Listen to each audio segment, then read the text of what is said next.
Hi, Professor Muehlner. So this is my speech. I'm going to send you or I'm going to email you my PowerPoint because I'm recording on my computer, so I can't really show you the PowerPoint when I'm recording. No one was around to record me, so this is how I'm going to have to do it. But my visuals are on the PowerPoint, and I have my last piece is the video, which is one of my visuals I'm going to show you at the end of my speech. I'll just include that. I have my timer here, I'll put it on, and my attention grabber was intended to probably take around a minute, so if I have a little extra time at the end, I'll improvise. But here we go. I'm going to start it now. Okay, so for my speech today, I'm going to start by going around and collecting everyone's phone in my little basket. So I'm going to go around, collect everyone's phone. So for today, I'm going to challenge you guys, just put your phone in this basket. Totally give you no excuse to be checking your phone. Pay full attention to this, and you'll see why in a second, why I chose this as my attention grabber. I also just want to ask, because a lot of people really aren't aware, before I bring this up, a lot of my friends weren't, how many people feel that social media negatively affects the way they feel, their mental health, their mental state? And I would ask everyone. Okay, so some people probably are aware, some people aren't aware, whatever. So I'm going to start. So my speech is about social media's detrimental effects to young adults' mental health. So, why do we need to care about this? Social networking has become an integral part of our everyday lives. With the consistent rise in popularity of tablets and smartphones, it is now easier than ever before to have access to the vast world of social media. The internet can provide teens and young adults with an outlet to feel connected and to explore friendships and social status. However, current research indicates there is a direct correlation between the overuse of social media and negative effects on our mental health. Although social media is accessible to people of all ages, according to a Pew Research survey as of January 10th, 2018, 88% of young adults ages 18 to 29, which is our age group, use social media. This is the highest percentage of any age group reported. Young adults, being the most avid social media users of this generation, also have a much higher risk for developing mental health issues during this time in their lives.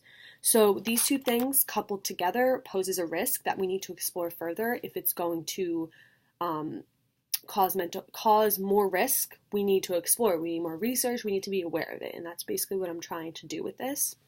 So many studies have suggested that social media and negative mental health outcomes, such as increased depression, anxiety, loneliness, and narcissism, are connected. A study done by Ethan Kross and his colleagues examined Facebook's effects on the subjective well-being of college students. According to Kross, they text message people 5 times per day for 2 weeks to examine how Facebook use influences the two components of subjective well-being, how people feel moment to moment, and how satisfied they are with their overall lives. So the results of the study indicate that Facebook use predicts negative shifts on both of these variables over time. To conclude their study, Kross comments that on the surface, Facebook may seem like a resource for allowing people to instantly connect, which is a basic human need.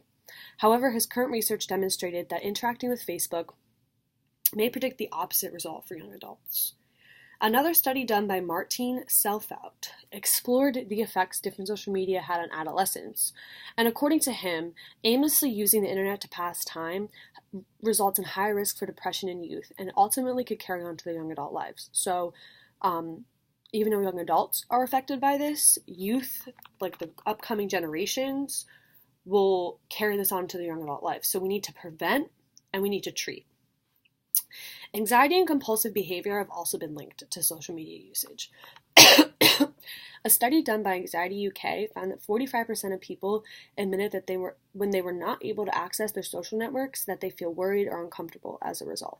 So if you are predisposed to anxiety, then the pressures from technology seem to make it worse, according to research.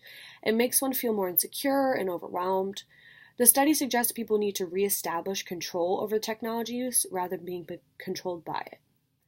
From my own personal experience with anxiety, I can attest that social media does not make it better in any way. I find myself constantly comparing myself to other women I see on social media, overwhelming my brain with these unrealistic expectations of how I'm supposed to look. So, because my anxiety is rooted in insecurities and self-esteem, in order to move past these issues, admitting they exist is the first step, and eliminating anything that triggers it is the second. I unfollowed many accounts on social media that, on Instagram or Facebook, Twitter, whatever, that lead to me feeling insecure and comparing myself unrealistically. I also limit my social media use to 3 or 4 times a day. As a result, I find myself to be happier and less anxious. So although dealing with mental health issues is obviously a long process, it requires therapy, support, deleting these apps or anything that really ruins your mood or limiting your time online may actually have more of an effect on your happiness than you even realize. And that's kind of why I'm bringing this to our attention. A lot of us don't even realize that social media affects our mood because it has been such a regular habit of ours, we don't know what it's like to live without it. So obviously, how do we make a change? Obviously, the social media epidemic is much larger than just me and you guys in this speech class, but my hope today is to spark some awareness in you guys. Most of us don't even realize how much of our lives are dictated by social media, so I hope that after listening to this speech, you can step back, be more mindful about how much time you spend online. And to help reiterate this point, I'm going to play the end of a clip from Professor Adam Alter. He's one of my sources. He has a TED Talk where he talks about his findings on the effect of social media on our lives and the screens on our lives. So I'm just going to play the end of this clip. He kind of just gives us some tips on how to make a change. I want to make some suggestions. It's easy to say between, say, 5 and 6 p.m., I'm going to not use my phone. The problem is 5 and 6 p.m. looks different on different days. I think a far better strategy is to say, I do certain things every day. There are certain occasions that happen every day, like eating dinner. Sometimes I'll be alone, sometimes with other people, sometimes in a restaurant, sometimes at home. But the rule that I've adopted is I will never use my phone at the table. It's far away as possible. Because we're really bad at resisting temptation, but when you have a stopping cue that every time dinner begins, my phone goes far away, you avoid temptation altogether. At first, it hurts. I had massive FOMO. I struggled. But what happens is you get used to it. You overcome the withdrawal the same way you would from a drug. And what happens is life becomes more colorful, richer, more interesting. You have better conversations. You really connect with the people who are there with you. I think it's a fantastic strategy. And we know it works because when people do this, and I've tracked a whole lot of people who have tried this, it expands.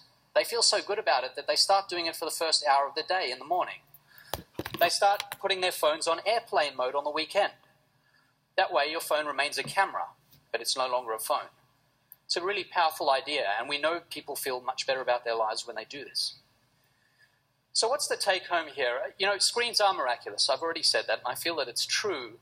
But the way we use them is a lot like driving down a really fast, long road. And you're in a car where the accelerator is mashed to the floor. It's kind of hard to reach the brake pedal. And you've got a choice. You can either glide by past, say, the beautiful ocean scenes and take snaps out the window, and that's the easy thing to do. Or you can go out of your way to move the car to the side of the road, to push that brake pedal, to get out, take off your shoes and socks, take a couple of steps onto the sand, feel what the sand feels like under your feet, walk to the ocean and let the ocean lap at your ankles. Your life will be richer and more meaningful because you breathe in that experience and because you've left your phone in the car. Thank you. So when I saw that, it was very powerful to me because I didn't even remember what it was like to not have my phone constantly glued to my side every second of the day, everything I did. So for the action here, it's something pretty simple. It's what he said. Indicate a stopping cue at dinner. Don't use your phone. When you wake up in the morning, don't use your phone till 9 o'clock, stuff like that. It'll start to become a habit of ours and we'll start to pick it up. And hopefully it'll become bigger and maybe pick up in society. I don't know. So that's my speech. Hope you enjoyed it. I'm almost to 9 minutes, 8:54. And that's it.